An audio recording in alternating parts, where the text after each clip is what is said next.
Dear members of Congress, as you go about restructuring the finances of the United States government, I ask that you place due consideration to a well-researched, well-justified national security strategy that involves at its center a realignment of armed forces to Guam.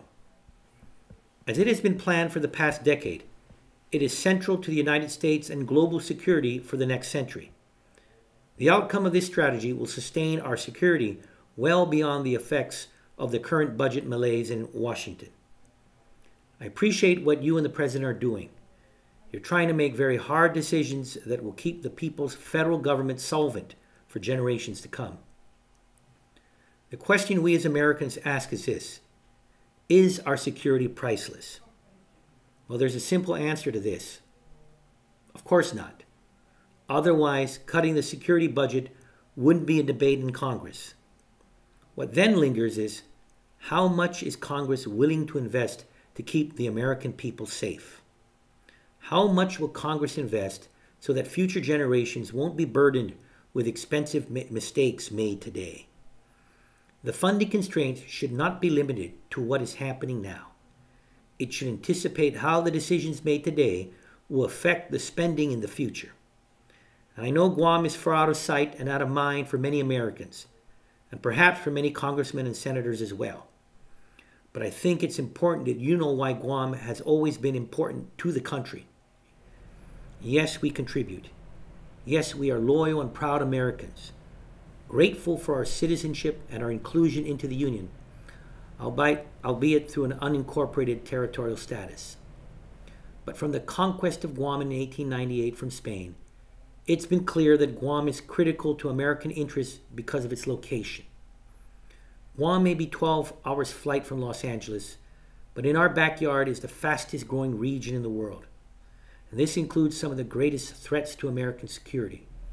Some with missiles that clearly can reach our island and the host of American allies in Asia. No American community is closer to all of this than Guam. Our location hasn't changed. What has changed is the world around our piece of American Pacific paradise. Guam is no longer important just for national security. The countries around us will no longer be considered third world trouble spots as they've been known throughout the Cold War and afterwards. Nope, not in the coming century or the foreseeable future. You see, the nations once ruled by autocratic leaders has since paved the way for democratic rule. For decades, Japan, South Korea, China, Taiwan, Singapore, India, the Philippines, Malaysia, and Indonesia have been investing heavily in their infrastructure and in education. After some time, they have successfully crafted emerging economies built by the ingenuity of the unique systems of government interacting with the private sector. They created human resources that are on the cutting edge of technology, diplomacy, and soon enough, military influence.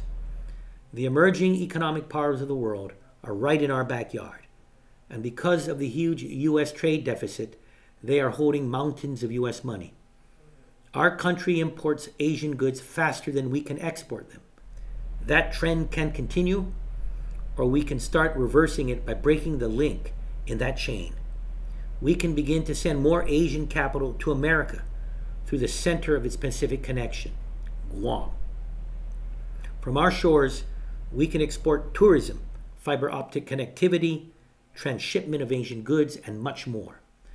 The spending of Asian capital through our island will mean one thing for the country: an offset of the trade imbalance that means more job opportunities for the American people who will benefit from the industries involved. Guam may be far away, but it is as linked as closely to the federal banking system as Dallas, San Francisco, Jackson, Seattle, or any other U.S. city. We are America in Asia. Think of Guam as America's gateway to Asia, and Asia's gateway to our country. This is what we can do for our country if the military realignment is allowed to continue. The crafters of this strategy, I'm sure, did not develop in the vacuum of defense posture for the generation of yesterday and today. The need for stronger military presence in Asia on American soil runs the gamut of United States military, economic, political, and diplomatic interests for generations to come. This isn't just about the building of a base. This is about the future of U.S. strength in the fastest growing part of the world. We are prepared to do our part for the country, for the future of the American people in what should be another American century of prosperity. All you have to do is make that investment. I respectfully ask the Congress to give due consideration to the U.S. Departments of State and Defense as this realignment moves forward. Please make this investment into the agreed implementation plan. Your decisions will span the prosperity of American generations who have yet to be born. Thank you, and God bless the United States of America.